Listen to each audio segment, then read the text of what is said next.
hopefully after going through this, maybe you'll be able to field some more of the questions that you have as you take care of patients on the wards.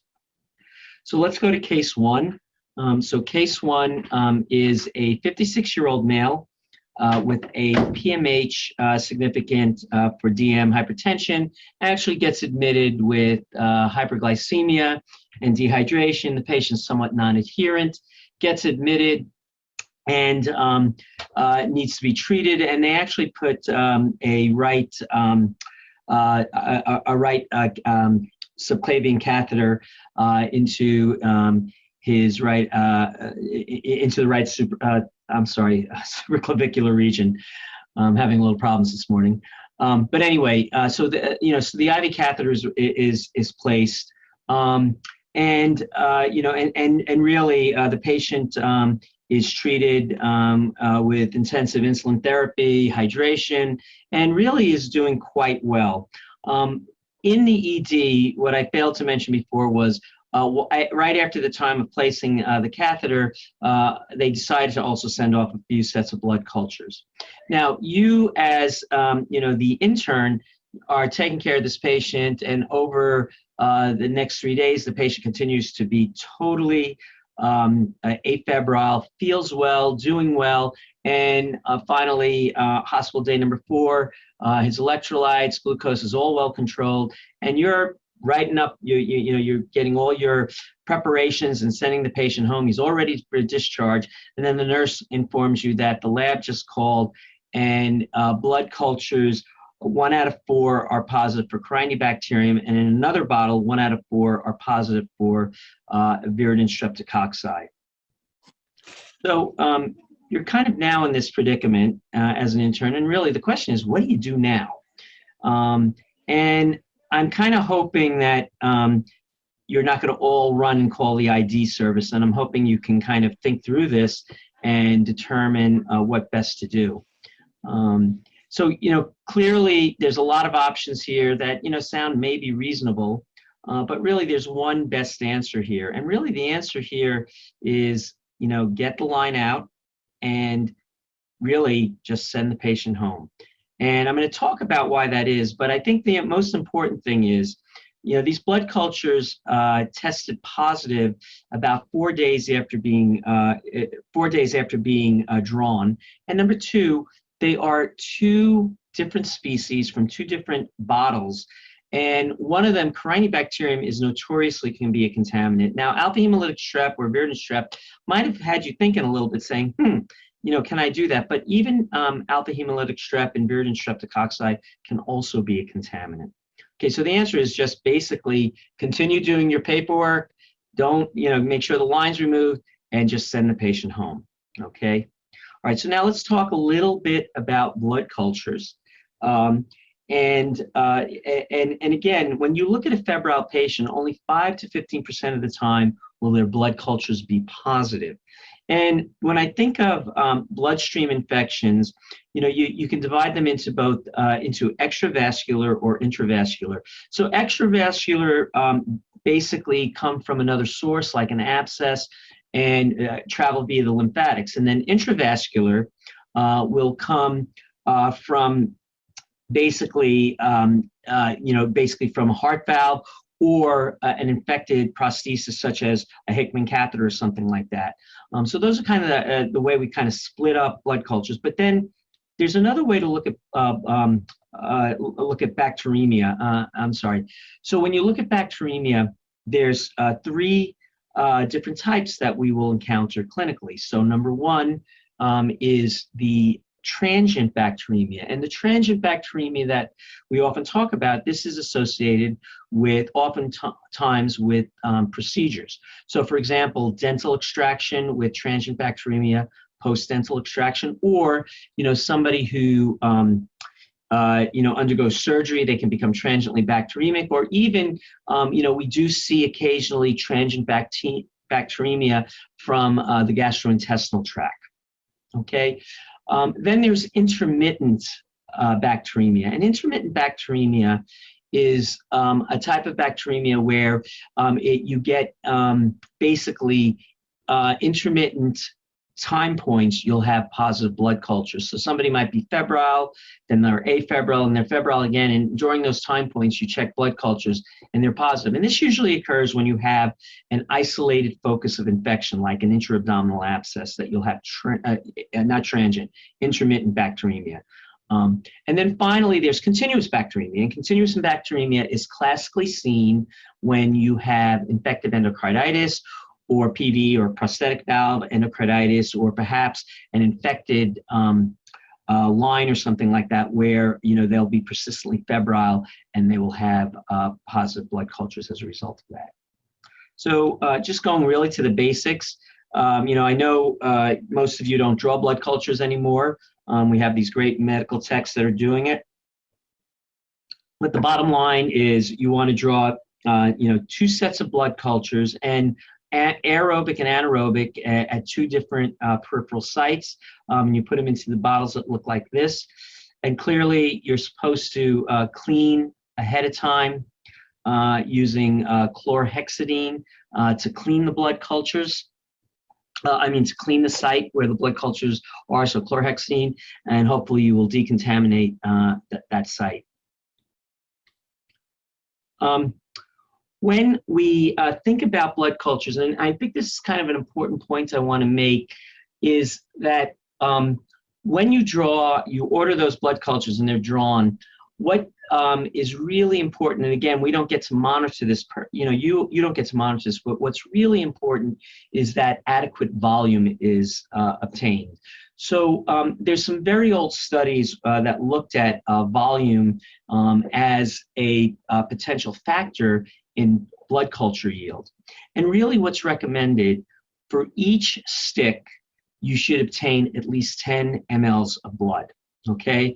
And really that is the standard. And what they found, and then you could separate 5 mils into each one of those aerobic and anaerobic bottles.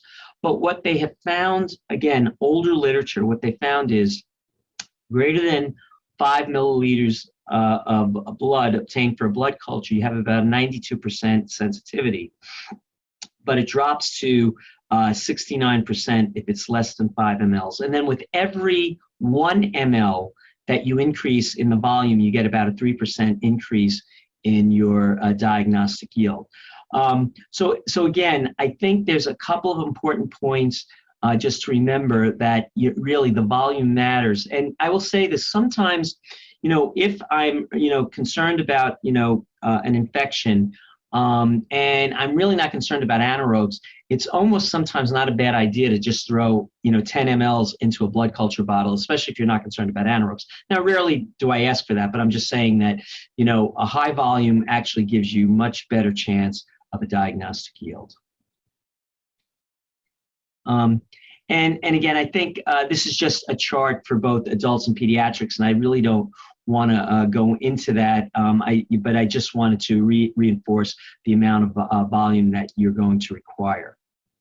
Okay, so after we obtain these blood cultures and they get sent down to the lab, they get placed into this, what we refer to as the BACTEC Isolator. So these blood cultures are placed into the BACTEC Isolator down in the lab here.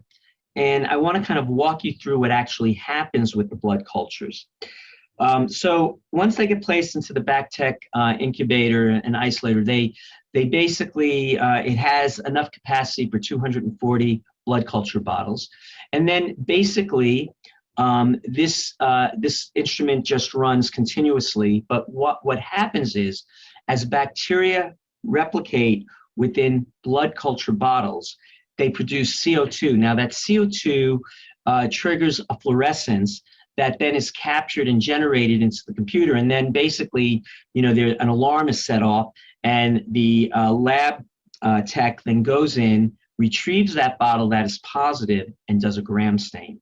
Okay, so again, bacteria multiply, you get the production of CO2, fluorescence, triggers the system, and then the person picks up the blood culture bottle, and then basically they take an aliquot of that blood and they smear it on a blood culture. I'm sorry, they smear it on they do smear of it, and they do gram stain on it. And, and then they look and they review it. And then at that point is when they will say, okay, it is now a gram positive. And that's when you get your first identification from the lab that says gram positive cocci clusters. So you'll see that in MedConnect. You'll see that it'll say, okay, gram positive cocci clusters in that particular bottle. Excuse me. Now I'm going to talk about the rapid identification methods in a second, but I just want to let you know we do both rapid ID and we also do backup for standard blood culture identification. So I'm going to talk about the standard right now. So right after those blood cultures come positive and they say, okay, they're gram-positive cocci clusters, what they're going to do is they're going to take another aliquot from the blood culture bottle and they're going to streak it on the pertinent plates, like a blood agar plate, a McConkey plate, and a chocolate plate.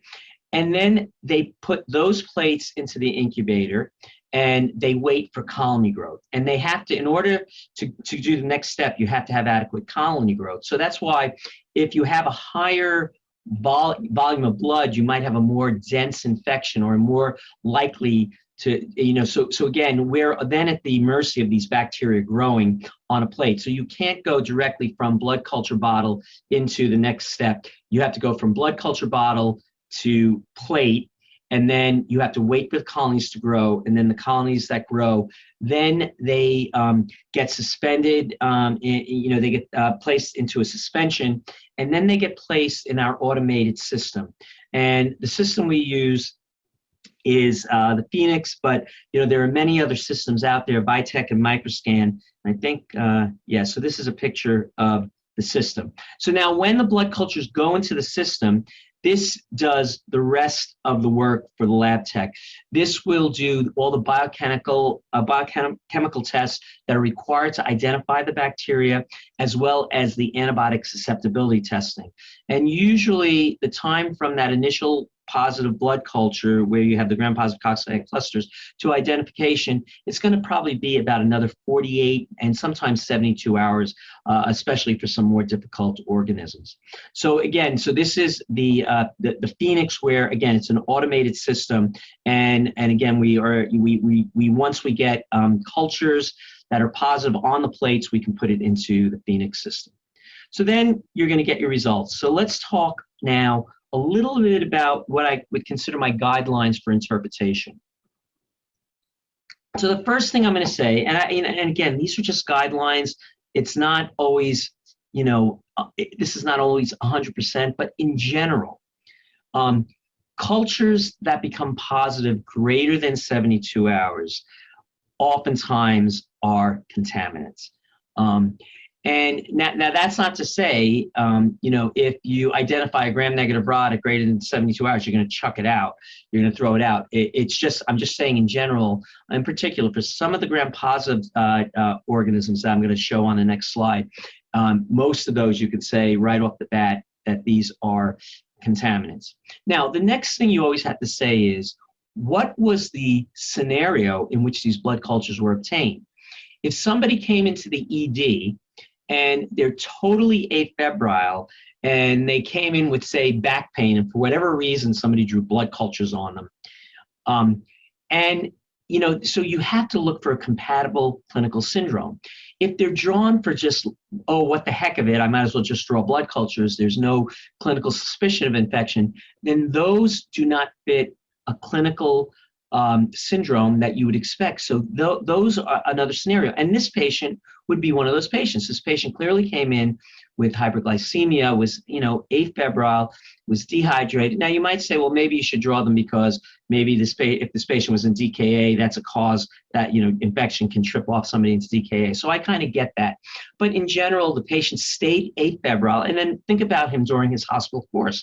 He was afebrile. He didn't become clinically hemodynamic. The patient wasn't receiving any antibiotics. So you're in a good shape now. And that's why this patient, fits the classic where you have a non-compatible clinical syndrome and the blood culture is growing at a much later time, greater than 72 hours. Now, another thing I would say is coag-negative staph. That's the one we see the most. And I really think if you see 1 out of 4 blood cultures, coag-negative staph positive, 99% of the time they are going to be contaminants. In particular, and let me just put this into context, again, that person who lives in the community, who comes to the ED, does not have a line in place or anything like that and gets blood cultures, and then 3 days later it's coag-negative staph, you don't get spontaneous coag-negative staph or staph epibacteremia when you're coming from the community. You can get it in the hospital because patients have lines in and things like that, but not from the community. So that would be another scenario. Now, the converse is a single blood culture that is positive for Staph aureus, a gram-negative rod, or Candida is always an infection and always needs to be treated, okay? And I say always, but I'm gonna say always like 99.9% of the times. Have I ever totally discounted one? Yeah, I might have done it once, but I'm gonna tell you, and for the most part, you should consider those as pathogens. Okay, now, what are our most common contaminants? Let's just take a look at that. So again, we already talked about coagulase-negative staph, and staph epidermidis, again, is probably the most common, but there's a bunch of others like staph hemolyticus, staph capitis, staph warneri. These are all different coag-negative staphs. Now, another trick I want to tell you also is supposing you have 2 bottles that grow coagulase-negative staph, and it's listed in the computer as coagulase-negative staph 1 and coagulase-negative staph 2. 2 different species also speaks to contamination. Okay, now a few others that you should keep in the back of your mind that often will be contaminants are things like you might see Candidemia species or diphtheroids. Those are usually always contaminants. Propionibacterium is another one that's often a contaminant, and Bacillus species. Again, if you see an isolated single blood culture with any 3 of these, any one of these 3, please, I would consider that a contaminant. And then finally, just to remind us that Verigene streptococci, although we always get worried, say, oh, it's Verigene strep, it's got to be endocarditis. Remember that even Verigene strep can also be a contaminant. Now, all that being said, if you have blood cultures for Bacillus or Candidemia from multiple sites, in other words, 2 different peripheral blood culture sticks, in that setting, you really need to reconsider whether or not it's a contaminant. That's a tricky one. But that being said, realizing that these pathogens have relatively low virulence potential, but have in rare cases caused endocarditis and also line infections. So again, if you see more than one of these, what I'm referring to as these potential contaminants, you need to really rethink that and say, could it be another source or could something else be going on here? Okay, so I think I want to move on now. Okay, so let's go on to case 2. And case 2, this is a 58-year-old male who was on hemodialysis, is now 6 weeks, status post deceased donor kidney transplantation, presents with fevers, nausea and vomiting, and left lower quadrant pain. On physical exam, the patient is febrile. There is actually some pain over the renal allograft, that's the kidney allograft that's in the left lower quadrant. And his syndrome is very compatible with pyelonephritis. Blood cultures reveal Klebsiella pneumoniae, and the Verigene reports that it's Klebsiella pneumoniae and the CTXM gene is present. Okay. All right. So how are you going to manage this patient? All right. So You're going to have to know a little bit about genes that cause resistance in order to do this. And the point I want to make is, and this will help you, the CTXM gene is the most common gene that is associated with extended spectrum beta lactamase, or ESBL, production. So this is now Klebsiella pneumonia that has a positive ESBL gene. So what are we going to do? You guys are looking and you're thinking, and you're absolutely right. This is going to be a scenario where you're going to want to use a carbapenem, because from a study known as the Marino trial, if you have ESBL bacteremia, by all means, you should use a carbapenem because there's better outcomes.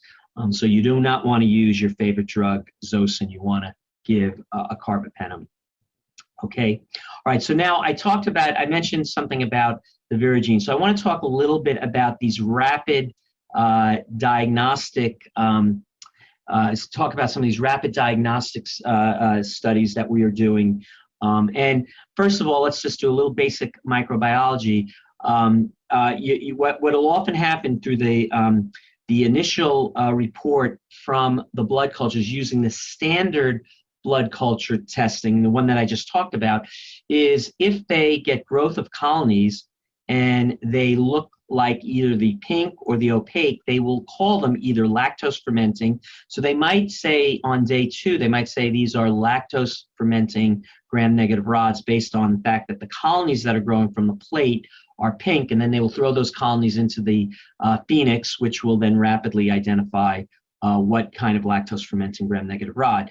Or you might see a non-lactose fermenter, which does not produce the pink pigment. These are just a list of the lactose fermenters and non-lactose fermenters, and I'm really going to just point out 2 things. You know, the lactose fermenters are a majority of your Enterobacteriaceae species, which include E. coli, Klebsiella, Enterobacter, Citrobacter. So a lot of the healthcare acquired gram-negative rods are lactose fermenting. And then very importantly, always remember that non-lactose fermenters, remember that Pseudomonas is a non-lactose fermenter. That's an important thing to remember. Okay, but all that said, we talked about lactose fermenters and non-lactose fermenters, but now what I want to do is I want to focus on a little bit on the Verigene. So what we don't use this system. We actually just stopped using this system in June. And the reason why I think this is important, because I think you're going to be practicing at different hospitals, and a lot of hospitals still use this system. So this is a system really that gives you, based on PCR, this is a multiplex PCR-based assay that rapidly can identify bacteria and also can rapidly identify bacterial resistance genes. Okay, and really what happens with the Verigene, and what really kind of the turnaround time is as follows. So when the lab tech finds out, okay, the blood culture test is just positive, I'll streak it on the plate. Then what they'll do is they'll take another aliquot and they'll put it into the Verigene machine. And this does a rapid multiplex PCR and is able within 2 hours to identify what bacteria it is. So you have a 2-hour turnaround time. Now, the other thing it can do within 2 hours, it can provide you with a resistance gene. Now, it doesn't give you an entire susceptibility, but just think about this. You know, if the gene comes back with CTXM and it's Klebsiella pneumonia, right away you know that this is going to be resistant to your cephalosporins, and you have to treat with a carbapenem. So it could be really helpful in selecting antibiotics and also helpful in identifying things in a rapid manner. And again, so the turnaround time here, we're talking from the time that the blood culture bottle becomes positive to the time to identification is about 2 to 3 hours, also with the resistance genes present. And this is just and this is just the Verigene component that's being used. So what I want to kind of also remind you is, so what kind of targets does it provide? So it doesn't provide targets for everything, but on this slide you could see all of the gram positive targets that it provides. And again, it's really all the ones that we are most concerned about. Staph species, both Staph Aureus, Coagulase-negative staph, a bunch of different type of streptococcal species, including strep pneumo, strep pyogenes, group B strep, as well as our enterococcus species, and even listeria. So you will have an identification, and that might also give you a little bit of a hint as to what appropriate antibiotic you should start the patient on. And likewise, we also have a gram-negative panel, and this is a list of all of the gram-negative targets. And again, pretty much everything on this list are the more common bacteria that I'm concerned about in the healthcare-acquired infection realm. Again, E. coli, Klebsiella, Enterobacter species, also, very importantly, Pseudomonas. Again, doesn't cover everything, but covers a fair amount of the common bacteria that we typically see, in the bloodstream. Okay, now, the other important thing is it does provide us with resistance genes. And I think, for your boards, this is the one I think I would remember, maybe one or two that I would remember, the MEK-A gene. So if you see somewhere on, in the question stem, something about its MEK-A gene is present, it's MRSA. Okay, so I think you should remember that MRSA. So what's really nice, so say, let's go back to a patient, you have a patient, blood cultures, boom, they become positive, and lo and behold, it says Staphylococcus aureus, MEK-A gene present. Okay, at that point that patient has MRSA and needs vancomycin for treatment. So it's really good for targeting species. So the MEK-A gene, it also identifies the genes responsible for VRE, vancomycin-resistant enterococcus, which would include the VAN-A and the VAN-B gene. And then likewise, with gram-negative organisms, we also can see the resistance targets. Now, there's a bunch of these that I don't expect you to remember, but I think the CTXM gene is an important one because it really is the one that is associated with ESBL. So I would probably remember that one. The rest of them, probably not. The rest are all CRE genes, carbapenem resistant genes. So that would include in particular KPC, Klebsiella pneumonia carbapenemase, which is one of the more common CREs that are seen in the United States and actually here at Georgetown also.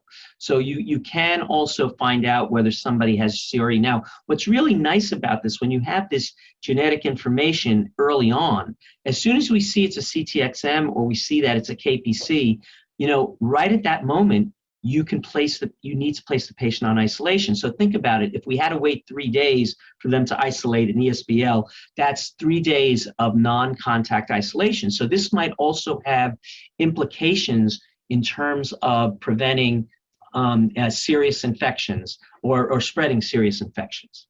All right, so that's another reason for these rapid tests. Now, the new tests that we have, and this is the current rapid test we have here at Georgetown, it's called the Accelerate PhenoTest system. And this is different because this is not genetically based per se, but it's really more, it gives you a phenotypic information on the bacteria. So let's kind of quickly go through how the Pheno system works and, and how it's been set up. So this is actually being used all throughout MedStar, and we just started really using it on July 1. So again, just like I said before, when that blood culture bottle triggers and the lab tech says, okay, it's gram-positive cocci in clusters, they then can place the patient, place an aliquot of blood into the Accelerate PhenoTest system. And basically, once they place it in the system, it's totally hands-off.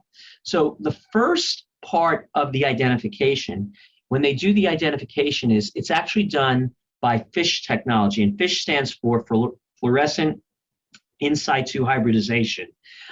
So basically, it automatically does FISH, and then with these specific FISH probes, you are able to identify what the bacteria is. So within 1.5 hours, it will read out that, okay, that gram-positive cocci in clusters is Staph aureus.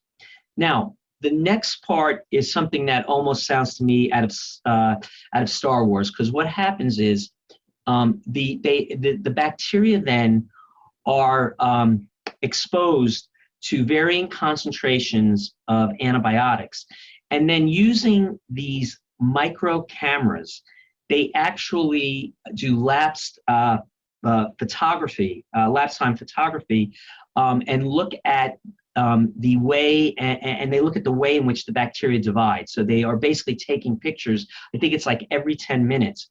And then all these photomicrographs that they take are then plotted somehow on a curve where, and it's on and turned into a growth curve, and they look at points where there's no growth, and then they're able to interpret what the minimal inhibitory concentration is, which is kind of the break point we use to say that something's sensitive or resistant.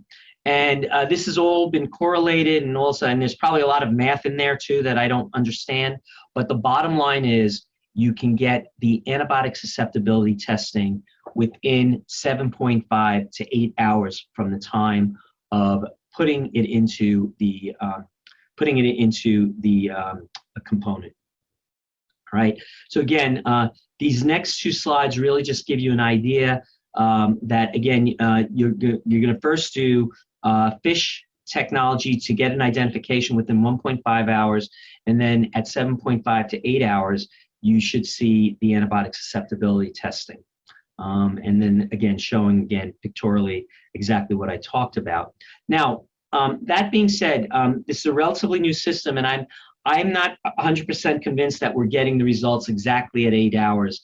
But the bottom line is, when you think about waiting for a full antibiotic susceptibility testing, usually we don't get that from the time of a positive blood culture. It's usually about 72 hours. Here, we're getting it within maybe, somewhere within 8 to maybe 15 hours from the time it's placed into this, from the time it's placed to the system and the blood culture initially turned up positive. So that really, and what's also important about it is you're not getting a gene just saying, well, it's this is the MEK-A gene, so it's vancomycin. You are getting a full antibiotic susceptibility test panel that incorporates, all of the agents that we want to know. So it's pretty cool technology, and I think it's going to hopefully help us make better decisions regarding antibiotic susceptibility testing and antibiotic stewardship. Okay, so this slide that I'm showing you now is really there just to kind of go through for you the targets. And again, these targets are very, very similar to, very similar to what we've seen with the Verigene. So I think, the new Accelerate PhenoTest, I think, is an exciting new thing. And I really hope you're following your blood cultures close enough. And I think if you have if it gives you the susceptibility, you do not have to wait until the final blood culture comes up. You can rely on that susceptibility, and you can do your de-escalation or targeted therapy based on that. Now, the one other thing I just want to remind you that it's not 100% foolproof, in that there are bacteria that might grow in the blood that are not covered, here in this system. But that doesn't matter, because what'll happen is we still always do backup. So, if that gram-negative rod is not in the panel here that's reported, they will, work it up, the routine way through the Phoenix system. Okay. All right. Okay, let's go on to our next case. Okay, so this is a 75-year-old nursing home resident who gets admitted with a CVA and a UTI. The urine culture is positive for E. coli, and it was sensitive to Cipro, and a PICC line is placed, and the patient is receiving is now receiving a Cipro via IV through the PICC line. Later in the hospitalization, the patient develops a fever to 103, and blood cultures 3 out of 4 are growing a coagulase-negative staph. All right, so what are we going to do at this point? So there's a lot of good options there. And I think really, when I think about this is a patient who's febrile, has 3 out of 4 coag-negative staph. Now, we talked about whether coagulase-negative staph could be a contaminant. In this setting, does it meet a compatible clinical syndrome? Absolutely. Line in place with a high fever. Clearly, you're going to look for other sources, but certainly, you've got to say coag-negative staph, common cause of CLABSI. So this certainly meets a compatible. So this is not a contaminant. So you're going to want to treat this patient. And really, the best way to treat this patient is probably line removal and then treatment with vancomycin. Okay, so let's just quickly, because we see it so much, I want to talk about management of coagulase-negative staph bacteremia. I think if you do believe it is a true pathogen, if it's, a right subclavian or something like that, I think the line needs to come out. Probably for a PICC line, I'd take it out. Now, a Hickman catheter or one of these more typical tunnel catheters, there is data to support that you can do line salvage. But for the most part is, if, you have coagulase-negative staph bacteremia and a line in place, then please, I would remove the line. And then the other point that's really interesting, because coag-negative staph is a relatively avirulent pathogen, this is something where you can remove that line and you only need to give about 5 to 7 days of treatment for it. And I will say this, a lot of times if you just remove the line, the bacteria will, the bacteremia will just go away. The good news is that coag-negative staph is not very invasive and doesn't cause metastatic foci of infection. So really, you can give a really short course of treatment, after line removal, so 5 to 7 days. If it's a Hickman catheter and you say, you know what, we really want to try line salvage, the hematology oncology team really say we really want to keep this line, then you want to treat longer. And what's important to do is you're going to treat longer for at least 10, and I would say really closer to 14 days, not only giving IV vancomycin. And again, vanco is the treatment of choice for most coag-negative staph species, but vancomycin plus vancomycin lock therapy. So in which case we give a concentration of vanco, we squirt it into the Hickman line, we clamp it, and we let it dwell. And that also helps with a decreasing biofilm production. So that's really what's recommended. So I guess for coag-negative staph, again, remove the line, pretty short course of therapy, 5 to 7 days, leave it in 14 days, and consider antibiotic lock therapy in that setting. Okay, so we throw around the term CLABSI, and I really just wanted to quickly review a little bit about CLABSIs and how you can make a diagnosis and how we could say it's coming. So I think, there's some very old data that has addressed this, but I think first and foremost, in terms of the definition, so if you have a peripheral blood culture that's positive and you remove the line tip and that's positive with the same organism, then clearly it's a CLABSI. That's an easy definition. But there's another way to make make a diagnosis of CLABSI, and that is actually doing a differential time to positivity. So supposing you draw a set of blood cultures, a patient's febrile, like has a Hickman catheter in place, patient's febrile, you obtain blood cultures, one through the line hub and then one peripheral. How can we guarantee that it's coming from the line? Well, there's you actually can look at the differential time to positivity. If the line culture is positive greater than or equal to 2 hours before the peripheral blood culture becomes positive, then that is consistent with a CLABSI. So basically the thought is there's a higher burden of bacteria in that line hub, so it should grow faster. And then in the peripheral bloodstream, it will lag behind by about 2 hours. Okay, 2 hours or greater. All right. And again, I think we're all familiar with this, but the more common causes of bloodstream infections associated with lines, coagulase-negative staph, methicillin resistant and MSSA staph aureus, Enterococcus and Candida. And this is a relatively old study. Again, if you look at all gram negatives, they're in they move up much higher, but single gram negatives, E. coli, Klebsiella, they're listed below there for you too. So that's just a list to kind of think about in the back of your mind when you're doing empiric therapy. Excuse me. More recently, there's some data that has been looked at in terms of common bloodstream infections.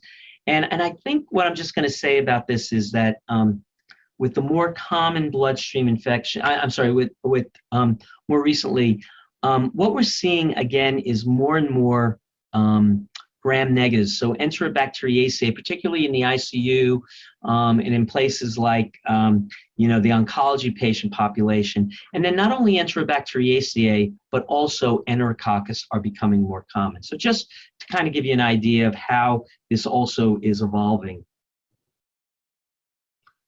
And then, if we look at special populations with bloodstream infections and line infections, I think burn patients, what always to think about in the back of your mind is Pseudomonas aeruginosa. Again, oncology patients, the Enterobacteriaceae and Pseudomonas and gram-positive cocci. Hemodialysis patients, always think of Staph aureus, pretty common in them. And then, of course, in our patients on TPN, fungal infections become more common, like in particular Candida species, but Candida parapsilosis may be more common in that setting. And then actually Malassezia furfura has been seen with lipid preparations. And again, there's some unusual causes, and I really don't want to spend a lot of time on this, but some Corynebacterium, I know I've always said Corynebacterium species are relatively, usually are contaminants, but Corynebacterium jacium have been very problematic as line infections in oncology patients. We've seen some unusual fungal infections like trichosporin, and then even non-tuberculous mycobacteria have become more common in recent years. And I know here at Georgetown, we've seen, over the last couple of years, we've seen several cases of Mycobacterium mucogenicum causing line-related infections. Okay, so let me go on to our next case. The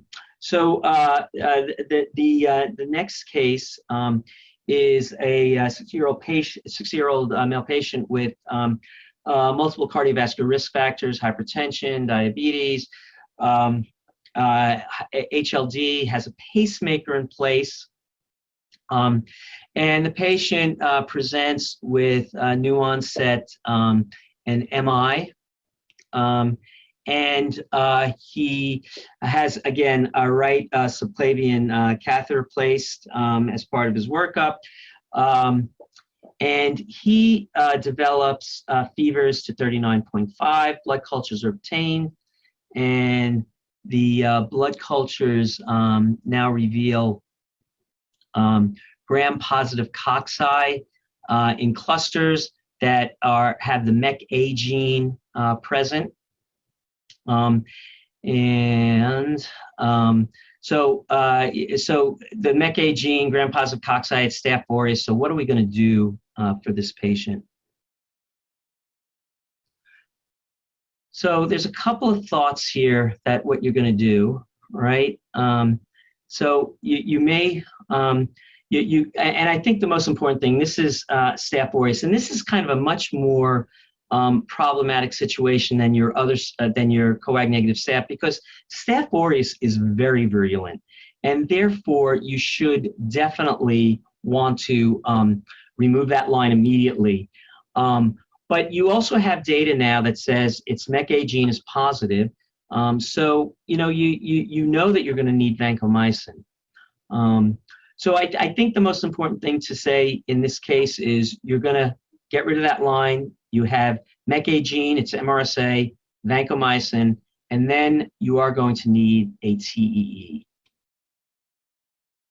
Okay, so what I want to just do now is just remind us all that when we have Staph aureus bacteremia, and I'm going to just say this outright, they've actually looked at data on outcomes of patients with Staph aureus bacteremia, and basically the data, and I'm not really trying to promote our division or anything like that, but the data says that ID consultation results in better patient outcomes with Staph aureus bacteremia. So with that, I'm going to ask you all, if you do get Staph aureus bacteremia, you should be consulting ID. And if anybody gives you a hard time on the ID side, send them to me and I'll have a little talking with them. But the bottom line is we really should be including ID. Now, in terms of getting a TEE, when do we get one? And there's a lot of talk between cardiology and ID of when to get a TE. But the point I'm going to make first and foremost, if you have an MRSA bacteremia, there's no urgency to wake up the cardiology fellow in the middle of the night and say, I need a TEE. Actually, it's actually recommended and preferred that you wait about 5 to 7 days from the time of the first positive blood culture. And the reason is because that vegetation might not manifest immediately. So it's probably better to wait some time before you order the TEE. Now, who should you order the TEE in? And I think anybody who comes from the community with a Staph aureus bacteremia absolutely needs to get a TEE, because they shouldn't have a site that it's coming from. And so definitely you're going to want to get a TEE in that setting. Another absolute indication is if there's any cardiac prosthetic material in place, whether it be a prosthetic valve or a pacemaker like this patient has, you want to get a TEE. If they have a known valvular abnormality, TEE is definitely indicated. And then clearly, if they have persistent Staph aureus bacteremia, you should be getting a TEE on those patients. And then there are other patients that you would get it on, definitely a patient with injection drug use. And I think the importance about getting a TEE is really, we really want to know, it really can drive our decision on how long to treat those patients. And really, in terms of treating patients, when we treat Staph aureus bacteremia, bloodstream infections, I think the most important thing is, clearly if they have a line in place, you got to remove the line. But again, in terms of the duration, if you have a TEE that is negative, if you look at the guidelines, they actually say you can get away with 14 days. If the TEE is positive, then it's 4 to 6 weeks. Now, I'm going to just say parenthetically, despite the guidelines, most of us ID docs treat Staph aureus bacteremia around 4 to 6 weeks. We rarely get away with anything less than 4 weeks. Another thing I forgot to mention, that I think if you have a patient who presents not only with bacteremia, but they also have back pain, and you find out they have discitis or vertebral osteomyelitis, that also is an indication for getting a TEE. Now, that being said, once they have discitis or osteomyelitis, you're going to definitely be treating them for 6 weeks, but it still recommends that you get a TEE at that point. Okay, and then clearly the treatment of choice depends upon if it's MSSA versus MRSA. For MSSA, nafcillin or cefazolin. I'm becoming a bigger fan of cefazolin as the years go by, just because better tolerance, and there's growing data that it works just as well as a drug like nafcillin. And then if it's MRSA, you're going to do vancomycin, now being dosed using the AUC to MIC approach. And then if they have a vanco allergy or some other reason that they can't take vanco, daptomycin, and even ceftaroline. There's data on ceftaroline, which is a cephalosporin that has activity against MRSA. Okay. Okay, I can finish this last case, I promise you, before 1 p.m. The last case is this is a patient who is a 45-year-old male with AML, status post chemotherapy, profoundly neutropenic, ANC of 0.1, on febrile, on meropenem and vancomycin, blood cultures obtained, and those blood cultures now reveal 1 out of 4 cultures with Candida glabrata. So what I'm going to ask you is, what is the most appropriate management approach? Okay, and you guys are really smart, and you're absolutely right. You're not going to call ID. You're not going to get an echo, but you are going to remove the line, start mycofungin, and then also call ophthalmology. And the reason why we say this, although this is becoming very controversial in the literature, right now it's still part of the guidelines, is because Candida can also cause endophthalmitis and chorioretinitis, and that will certainly affect your duration of treatment, if they have evidence of endophthalmitis or chorioretinitis. And Candida also can cause multiple skin lesions when it disseminates, and that's just an example of a patient I saw many, many years ago who had these multiple lesions and grew out actually Candida tropicalis.